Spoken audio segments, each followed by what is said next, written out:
So we're live.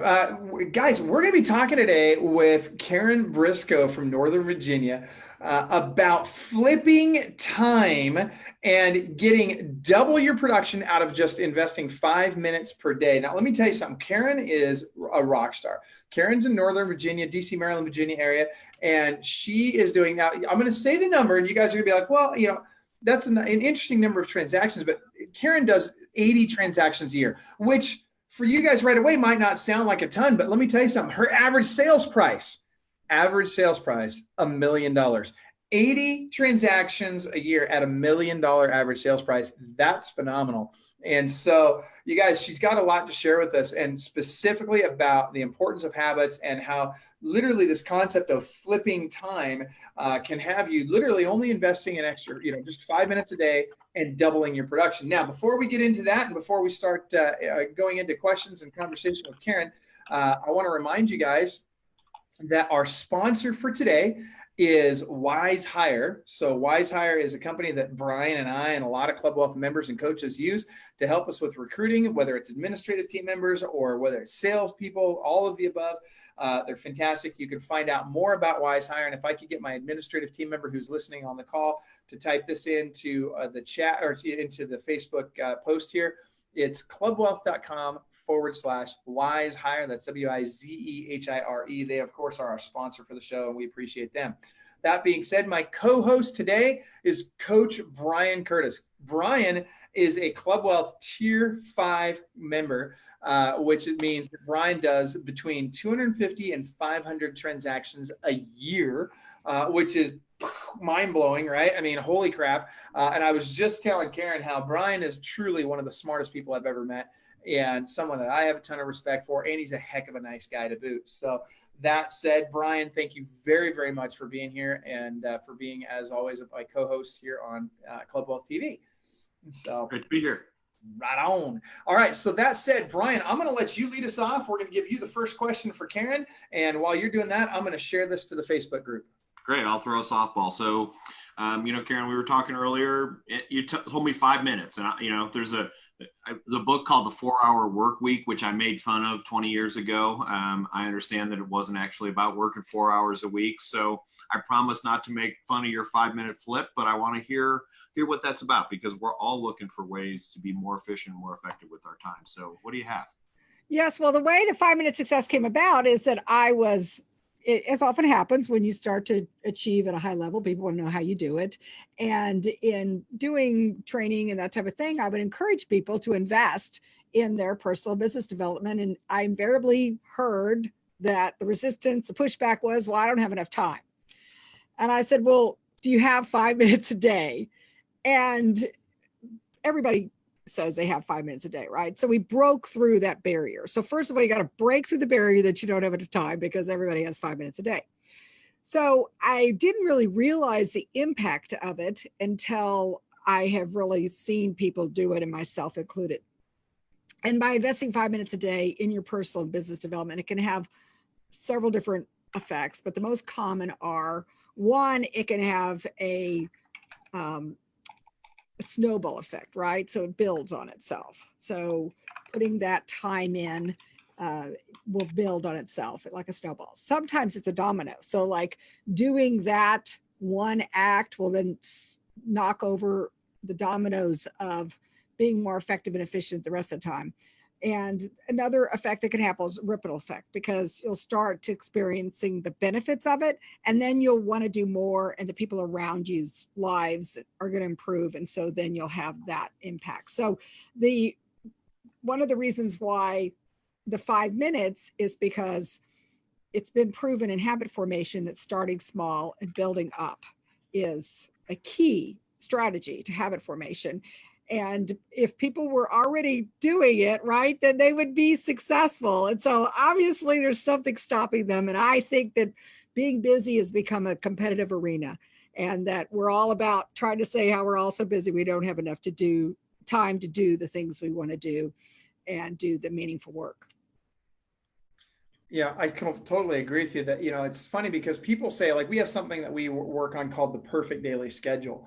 And so often I think people dive into that and they think, okay, I'm going to write the perfect daily schedule and it's going to be, 8 to 12 hours of hardcore, blah, blah, blah. And I'm going to be crushing it and I'm going to make all this money because of it. And my life's going to be perfect and blah, blah, blah, blah. And the reality is, it doesn't happen that way, right? Like you can't just dive in and go from, okay, I'm a schmuck today. And I'm not saying anybody's a schmuck, but you know what I'm saying? Like I'll use my personal life as an example, right? So I can't go from saying I'm a schmuck today and I'm completely disorganized and I don't do anything on a schedule and I just let life happen as it happens to I'm going to lead this incredibly intense, perfect daily schedule every day. It's got to take baby steps. And I love your 5-minute thing. I mean, that is awesome. Now I want to clarify, you said domino effect, ripple effect, and what was the third one? The snowball effect. So it can build on each other. And that's the one I see most common is that people will, the ideas and the concepts of personal business development will start to create this momentum. And all of them are some form of momentum, right? And that's the idea, is to get people started. Because if you haven't started, then starting is the most important thing. Just like anybody who's getting ready to start a fitness routine or, eating healthy or something, the habits and the consistent habits are what's going to have the most impact of sustain, right? So we're talking about sustain. There's a lot of research on habit formation. And there's a lot of, talk about the number of days it takes to establish a habit. I mean, the truth be told is it really isn't a habit until you do it all the time, right? With what's called automaticity, where you don't have to think about it. Like, I really doubt anybody on this call has to think about brushing their teeth.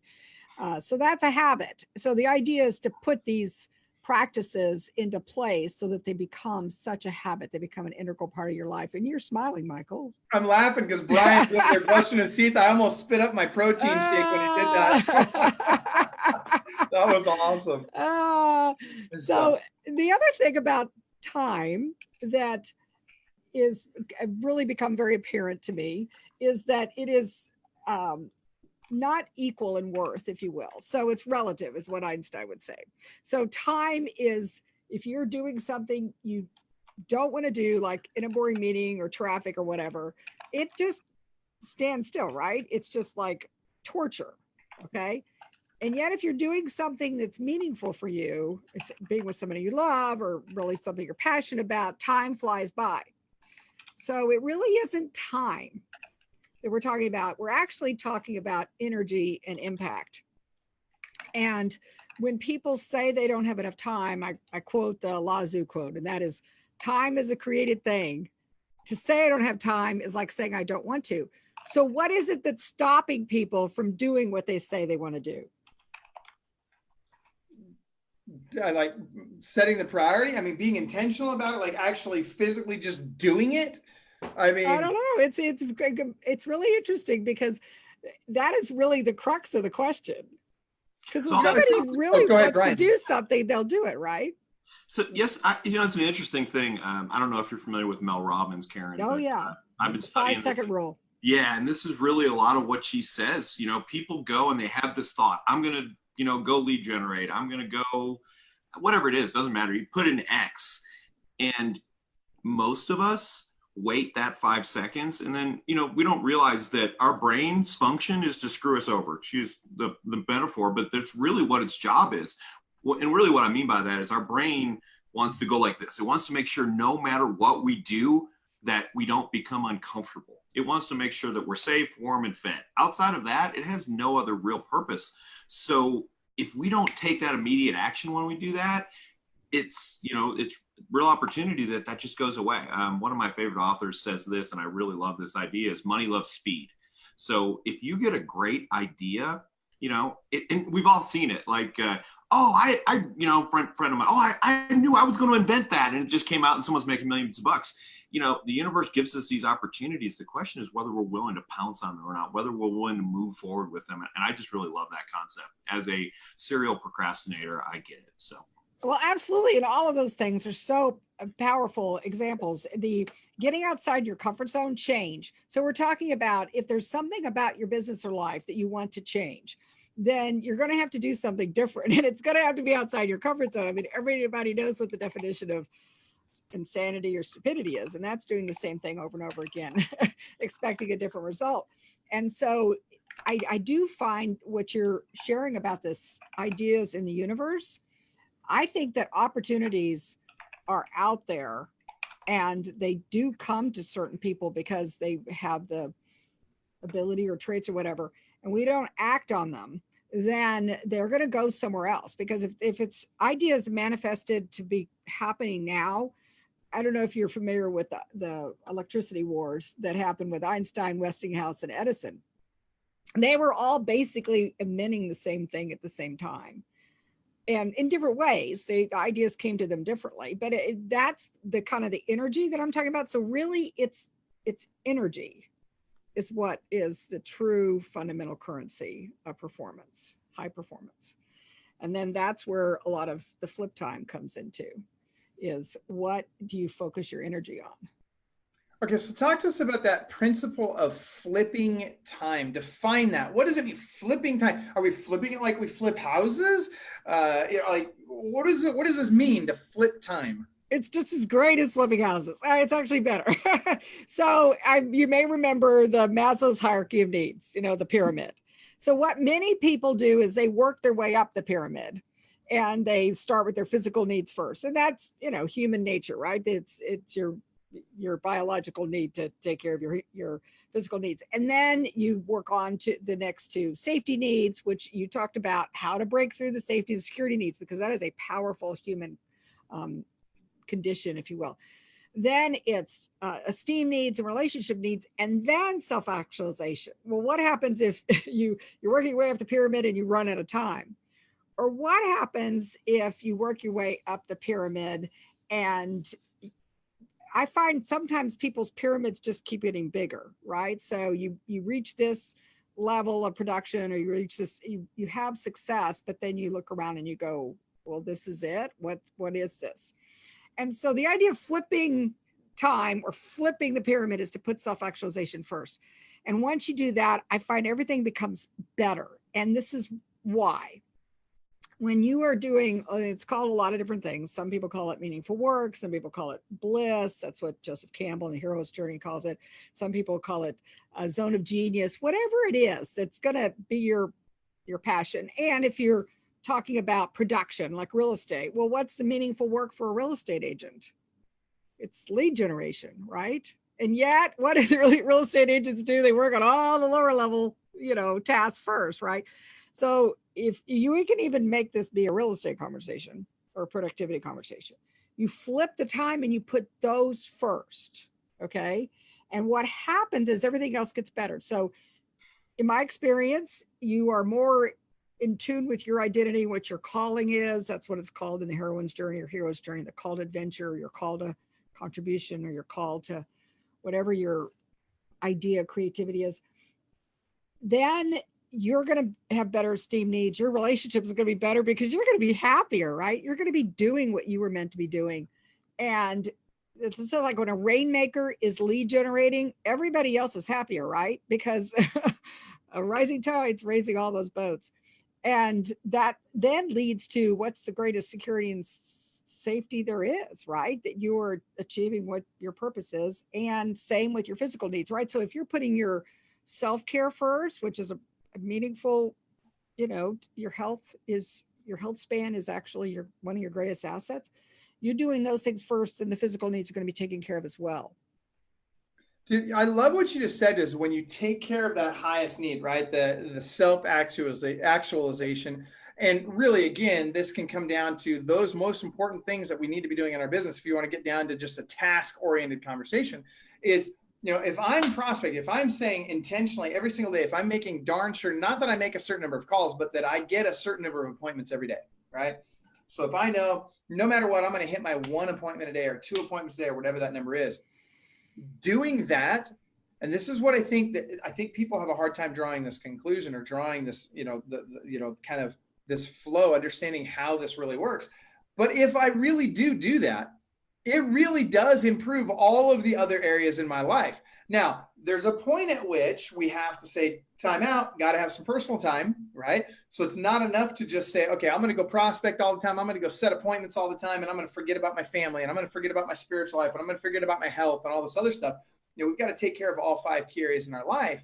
That said, if we fail to take care of those things that are most important in each of those 5 key areas in our life, then all of it falls apart. The problem is, to your point, most people spend time down at the bottom of Maslow's hierarchy of needs, which is counterproductive, right? Because all that happens is your pyramid gets wider, right? All of a sudden you got more of this stuff you got to do. More stuff, but you're not actually doing the things that's going to have the most impact. And you're so right about to me, it's activities that, and not time, that determines success, because I think sometimes, again, back to time being a human construct, and people can waste a lot of time doing nothing, right? But so it's doing the activities, it's doing the things that are going to have the most impact. And just think about it, when a rainmaker is truly in production, then everything else in the business, in a lot of ways, becomes better and right. Dude, I just got to touch on this because you just nailed something. I literally just had this conversation with Coach Misty Bruton this morning. Literally just had the same conversation where you just nailed it, because so many rainmakers want to get out of production. And Brian, you and I have had this conversation lots of times. Now, you successfully made that transition, but it's such a difficult transition to make, and it has to happen at the right time, right? And so many rainmakers want to get out of production too soon. And but here's the reality, and this is exactly what Missy and I were talking about this morning. When the rainmaker is in production and is leading by example, and is not and is bringing in, is really leading the charge on going out and killing the game, if you will, and bringing that back to the cave, or whatever you want to call it.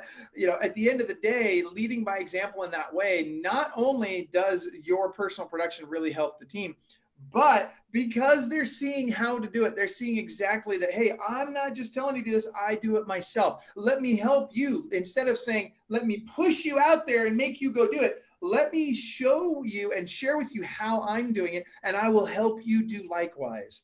And I just think that's so much more powerful. Now, Brian, I got to ask you a question. 250 to 500 transactions a year, man, that's, tier 5.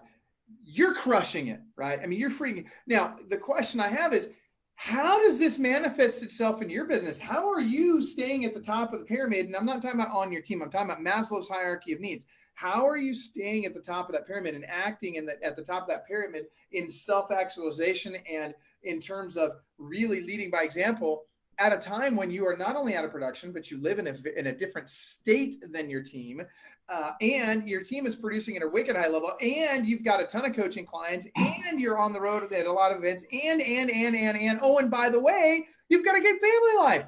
How are you freaking making this happen? I'll sleep when I'm dead. No,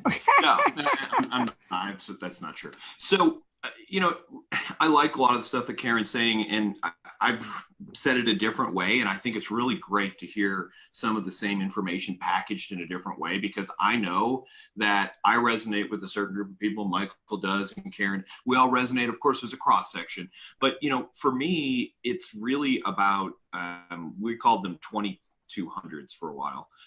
You lost me for a second. We call them 2200 tasks. And I don't know if we're still doing that, but basically there's $20 an hour task and there's $200 an hour task. Now, the reality is that's not an exact science. It's going to vary from market to market, but it's a concept. And, I'm a huge Tony Robbins fan. I know you know that. I feel like most people spend the majority of their time accomplishing things. I taught a class one day and I said, who likes to make lists in here? And about a third to maybe half the people raised their hands. And I said, so you guys really love to check those things off that list, don't you? Like, yeah. And then what followed was, so if you put 20 things on the list, 18 of them are kind of easy, and then the 2 are kind of hard. And the reality is most people accomplish the 18 and go, look, all the stuff I did today. I don't need any pats on the back. Ultimately, what I'm trying to do is figure out the highest and best use of my time. I actually spend more time, not physically with, but, on phone calls, on Zoom calls, on that with my team now than I did when I lived in the state, because I understand that staying in touch with people is important.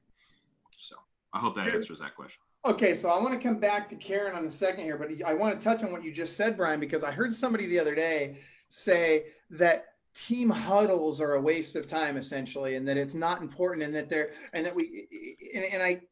I think what they're, first of all, and they were saying that the elite people don't do huddles, and I'm just like, you're killing me. Like, first of all, that's not true, right? I think of a good friend of mine who sold the business for $250 million. And guess what? They did a huddle with their team every single day at 9:05 every morning with their entire company. And by the way, I'm talking about Dwayne Legate, who owned Commissions Inc. and sold it for $250 million to Fidelity, right?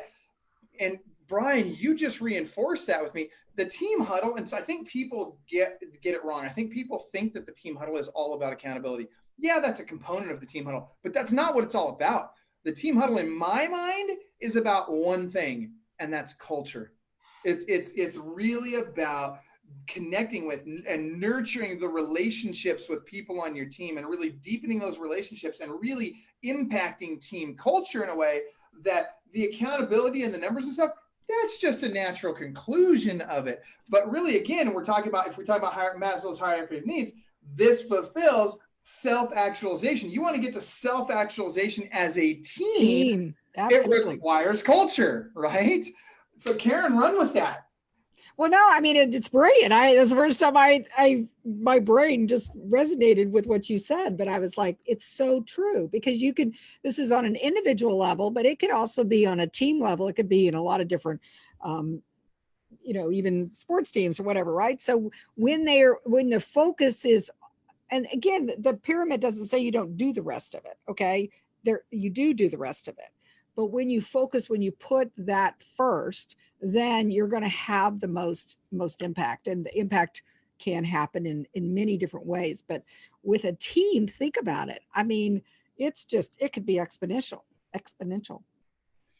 Yeah, it really can. And that's the thing, is because what happens is, as you do this, as you become kind of in tune with self-actualization for you personally, you now have a greater ability and propensity to share that with your team, right? So it's very difficult for me to help my team reach self-actualization if I myself have not reached self-actualization.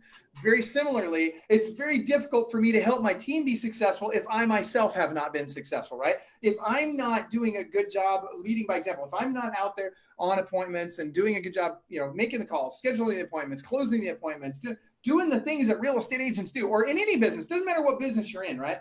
If I'm not doing those things that lead to success on a daily basis, very hard for me to tell someone else to do that, and even harder to get them to do that.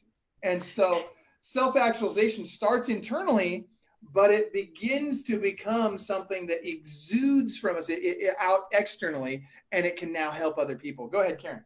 Well, I was just thinking, a lot of times people use the example of the oxygen masks on an airplane.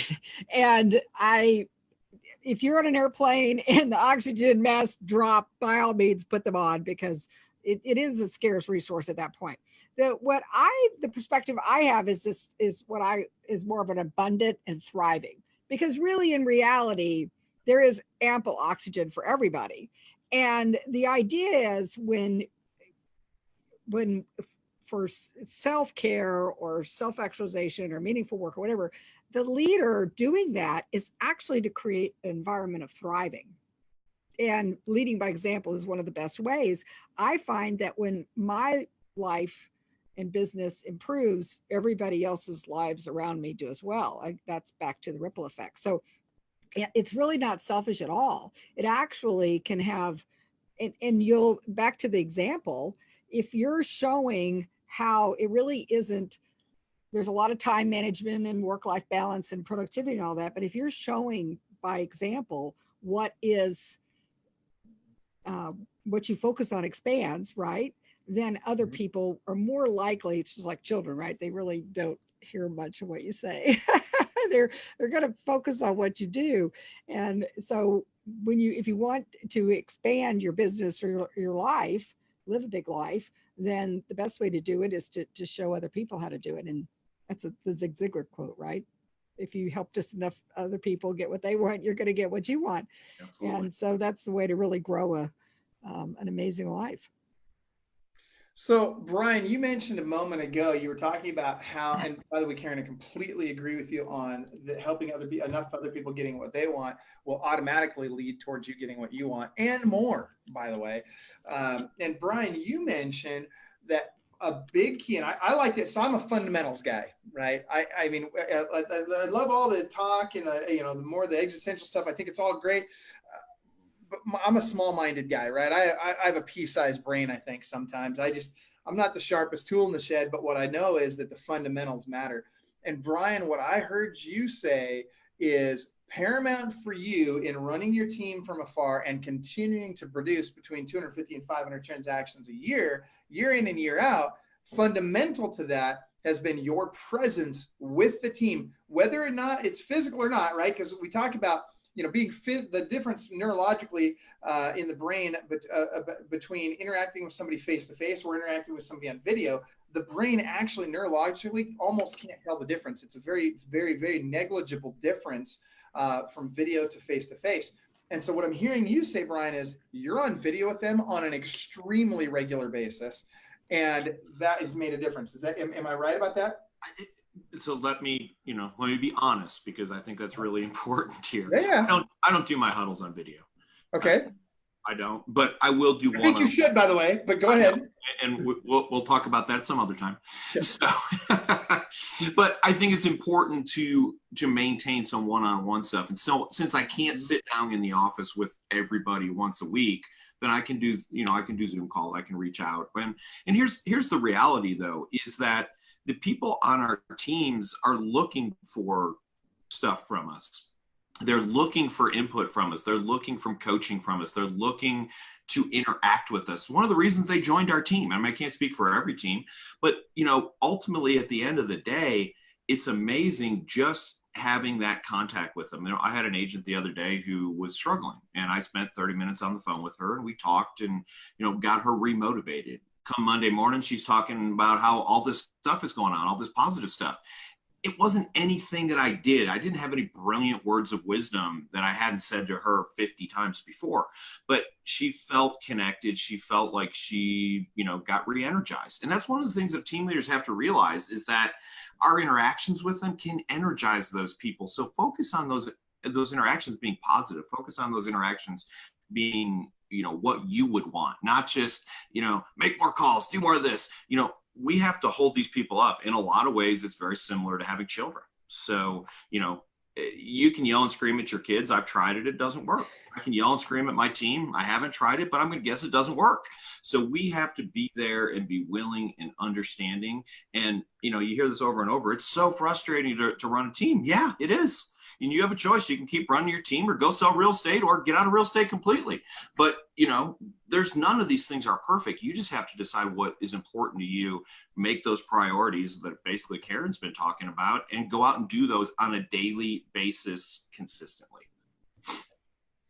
Go ahead, Karen. It looks like you're because we got into flip time, which is actually kind of came about because the real estate success in 5 minutes a day, the 5-minute success principles are very productivity oriented. And I just feel like that needs to be shared here, because I am all about productivity. I mean, I that's what is actually more my hallmark is known for. And the idea of focusing on the basics that came up a couple of times, the basics are commit to get leads, right? So everybody has, really without leads, if everybody's in the lead generation business. If you think about it, dentists, they need patients. They call it business development, and churches need members, and they call it evangelism. We in real estate agents, we call it, lead generation, or sometimes we use softer terms. But right, everybody does it, okay? Because without a lead, there's nothing to do. And then there's the consult to sell process. So everything that transacts into business has a conversion aspect to it. So there's process and skill for that. And then what often happens is, and it isn't, again, just to real estate agents or salespeople, but people will get stuck on this, transactional nature of their business and life, and they're only as good as their next deal. And they're on this hamster wheel. And so there's principles to connect, to build, and grow.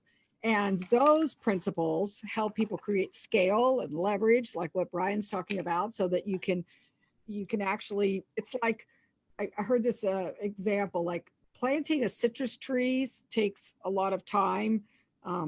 and dedication. But once you do, you could have more fruit than you could ever eat the rest of your life. Going out and hunting and killing every day means every day you're going to go out and hunt and kill, right? So getting people off that and into something that's going to be sustainable. And then the principles that we've been talking a lot about today are success, thinking, activities, and vision.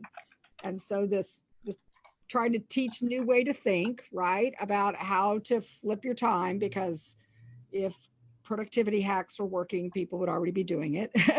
And then how to have the vision of what you want in your business, in your life, but then the activities that go into it, because there's a lot of people that, they'll tell you to just say your affirmations and have your vision board, and they forget to tell you in between that you need to do the work, right? So those are the core principles of the 5 minute success that are what came out of my real estate business. And I really find that they have a lot of universal applications. And so we jumped to flipping time, which is a great concept, but I wanted everybody to know that there was this core productivity aspect to achieving success, what I found.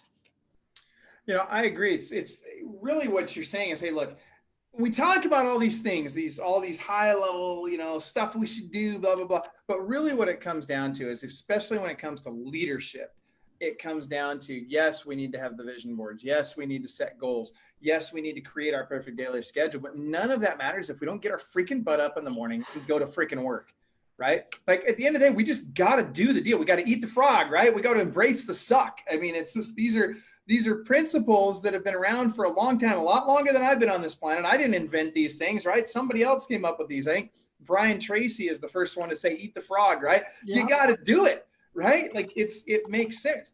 Now, Brian Curtis, you mentioned something that I think is lost on a lot of people, and including me at times. And I'll share a personal experience I had recently where it was lost on me. People don't care as much about what we say. They will remember how we made them feel, right? Now, I'll give you an example. I had a recent conversation with a team member, and dude, I blew it on this conversation. I was task oriented on this conversation, right? I was completely thinking tasks. I wasn't even thinking broad picture here. And my message, the message I was giving was completely different than the message that was received. It was two entirely different things. I mean, literally polar opposite. I was saying this, they were hearing that. And here's why. Because I wasn't focused enough on how I was making them feel. I was too focused on getting my point across and not really focused on how are they hearing this? What is the message they're getting versus what am I saying? As we flip the hierarchy of needs and stop working on the bottom, we start working on the top, we will naturally come to the conclusion that, look, in communication, if I not only it's not just about getting that point across, it's about ensuring that in the process, the person understands that I care about them, that I love them, that I care about their success more than I care about my own, which no matter how much you feel that way, no matter how much you say that, nobody's going to believe it until you convey it in the way they need to hear it so that they feel good about that message. Does that make sense? I mean, it's so easy. I'll give you an example. It's easy for me to tell my team members, I really want you to be successful. I want to help you be successful. I want you to go out and experience all the things in the world you can experience that will help you be successful. And I'm going to be your biggest cheerleader when you're successful. And I'm going to be sad when you fail. It's going to hurt me too when you fail. I'm going to feel bad about that. I'm going to be emotionally, it's going to impact me as well. I can say that all I want, but if they don't feel that in my message, if they don't really understand where my heart is, and that's a very different thing. Getting to that point where they understand where my heart is means a lot more than what happens in that conversation. There's a whole bunch of things that have to happen leading up to that conversation that show them that I truly care beyond just what I say in that conversation. Is this making sense? Yeah, this is where I love the feel, felt, found script. I had this happen with a team member yesterday. She's a relatively new agent. She's kind of doing her first buy sell at the same time. And she's like, the learning curve is just off the charts right now. She just like feel like her head's exploding. And I said, I could understand how you feel. Other new agents have felt that way before. What we found is, and it was like, you could just see her face, just like she felt that I heard her. And the reason why I love that script is that I can always remember it because it's feel, felt, found. But if you think about how humans, people respond, most times I don't want to say dismiss it, but we, tell them what our story is and, how we did it or whatever. Or we'll, oh, it's no big deal. You'll figure it out, without actually hearing them in a way that they felt heard. And so I'm so glad you shared that because it literally just happened yesterday. But it goes feel, felt, found. It works with clients. You have a seller will be upset about a home inspection. I understand how you feel, Mr. Seller. Other sellers have felt that way before. What we have found is, and with buyers, it saved, and it works actually with husbands and children too. When my husband started doing it with me, I was like, wait a minute, I know that's a script, but I still felt heard. Well, and you just nailed it. And Brian, I'm sorry, I'll just say this really quick and then you say everything you want to say, but Brian's the one that taught me this. Really? You learned the feel, felt, found from Brian? No question. Brian's the master of feel, felt, found. And not just feel, felt, found, but he and Jesse together are ridiculously good at active listening skills, which frankly is probably one of my biggest challenges, right? I just, do this. I talk a lot. I have a really hard time, not only listening well, but really truly implementing active listening skills. And if you don't do that, if you don't actively listen and really hear what the other person is saying, they're not going to give a rip about what you have to say. Brian, go ahead. Well, what I wanted to get at, and I can't remember my stats right now, but the concept will be there. So this is one of the things I feel that I've had this personal experiences in personal relationships and in professional relationships. Understand that the amount of information that the brain can process consciously is minuscule to the amount of information that we're taking in every moment. I think it's like 50,000 bits versus 400 million bits per second. Don't quote me on the math. It doesn't matter. It's a lot and a little. Keep that in mind. So why do I even bring that up? Well, because you and me, you and I, or me and somebody else, or you and somebody else can literally be in the same exact room having completely different experiences. Worse than that is we can be in the same exact conversation and having completely different experiences. It's, I put on these glasses and my whole world just changed. I can't see because I have my contacts in, so now I can't see. But that's the experience. If you want to understand sometimes why you're not connecting with somebody, take a pair of glasses and put them on. You are literally having a different experience than that other person. And it's a hard thing to do. It's a hard thing to walk in somebody's shoes, but feel, felt, found works. Or, I don't understand where you're coming from. Please clarify, ask for clarity and try and get where they're coming from. Stop trying to understand yourself, because we've got this is the amount of information that's coming in. This is the amount that we're capable of processing in any conscious moment. So it's such a hard thing, and we struggle with it in professional and in personal relationships, but listening, we kind of suck at it as a society. So we can work on it. Dude, where were you like a week or so ago when I needed you in the middle of this conversation to help me? Oh my gosh, dude, like seriously, that would have completely made all the difference in the world for me in this particular relationship and conversation. So, all right, you guys, I hope you guys are taking good notes on this. This is important stuff. And what we're talking about, you guys, really is not limited to just real estate. It's not even limited to business. It's something that will impact every area of your life. And I think that to sum it up, in terms of this piece of the conversation, I think what I would say is just make darn sure that you're going deep on relationships, that you care more about people than you do about profits, that you really care about how they feel in that moment, and that they understand that you are hearing what they have to say. And if you're a guy like me, that's a hard thing to do. Maybe it's a guy thing, I don't know, but I sure struggle with it. So that being said, let's go back to flipping Maslow's hierarchy of needs and flipping time. We've got 9 minutes left. So I want to leave this time to Karen and Brian to finish us up on this topic. How can we best flip time and get more, literally to where we can double our income in just 5 minutes invested per day? Well, so when you were talking about the commit to get leads, which is really the most meaningful work as somebody who's in production could do, it still can be meaningful. So like the things that resonate with me in terms of business development, lead generation, and prospecting is different than other people, right? So some people, they do the pop by thing, and some people like to call, and some people like to connect in person. And so they're, different people have different things that are going to give them energy. So even in each area of your life, I would say, think about what brings you energy and what is going to help you to achieve at a higher level in the investment of the time that you're putting into it, because you could, it'll actually have more of an impact than you may even be thinking about. Because if you're doing something that's an energy suck, so like do the suck, then you're probably actually going backwards in a lot of ways. So you're not even operating at a normal effectiveness or efficiency. You're actually operating backwards. So figure out a way for other people to do those things. And that's where there's a lot of great strategies, for delegating and maybe deleting. Maybe it's some, I remember I had someone say, well, what aren't you going to do if you're going to do that? And I'm like, oh, I guess I should take something off my calendar or choose to put something else first. The first is probably, we talk about priorities as if it's a plural. It's not actually a plural. The word is supposed to be singular. Yep. So, and one. right.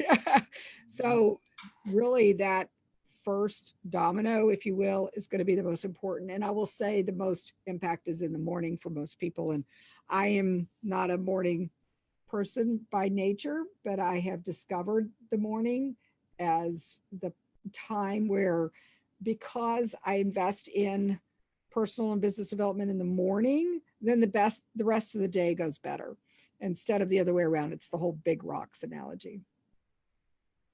I love it. Brian?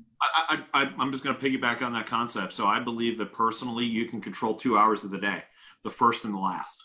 You can decide how you end your day, and you can decide how you start your day. The majority of the stuff that comes in the middle is unfortunately sometimes chaos. But, and if you're like, well, I can't control the first hour of my day, get up an hour earlier. And it's funny, you talked about 5 minutes, and I did a thing a couple of years ago with some people. I said, why don't you give me 1 minute? And they're like, well, what do you mean? Okay, what time do you get up? I get up at 7 o'clock. So tomorrow I want you to get up at 6:59. Can you do that? Yeah. And I had people basically get up 1 minute earlier every day for 30 days. And then they're like, well, I guess I can get up at 6:30 now. And I know that seems really, really, really silly, but sometimes these are the simple things that we can do. Make, as I heard someone say recently, micro commitments. Stop trying to say, I'm going to close $12 million in business in the next week and a half. That's probably not going to happen. But what you can do is get up at a certain time. What you can do is start your day off a certain way, the same way every time. And then you can prioritize what things you're going to do. The reality is, if you do just a couple of things really, really, really well, you can be successful in whatever you want to in life. Most of us spend the majority of our time working on the stuff that we suck at so we can become below average at it. Start working on the stuff that you're really good at and do more of that. And I think that's one of the best ways to move forward. I love it. And I agree, Brian. I find that people then start to feel the benefits of it, and then they want to do more, which then they'll figure out how the rest, right? It's Marie Forleo says, it's all figure outable.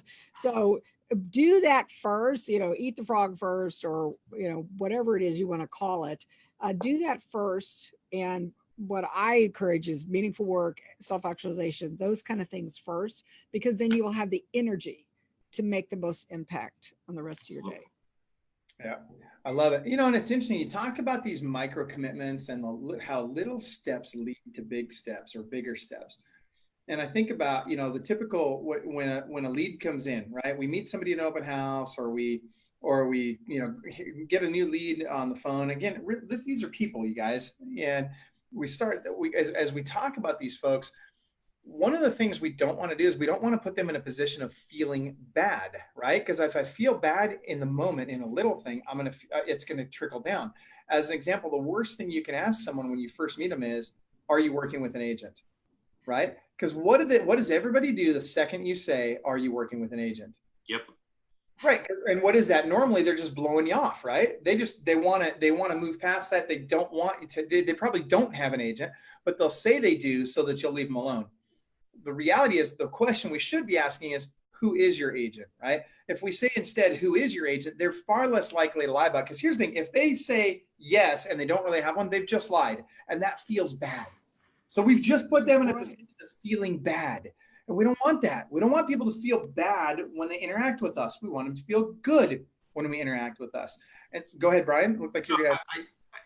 People are going to laugh at me for saying this, but stop acting like your time's so valuable. And here's what I mean by that. So let's say that I did 10 minutes, you know, Karen was a lead or Karen was a potential client. Let's change some language there. So I'm talking to Karen on the phone and I spend 10 minutes with her and I give her some advice and we find some things out. And at the end, she says, you know what, Brian, I'm actually already working with another agent.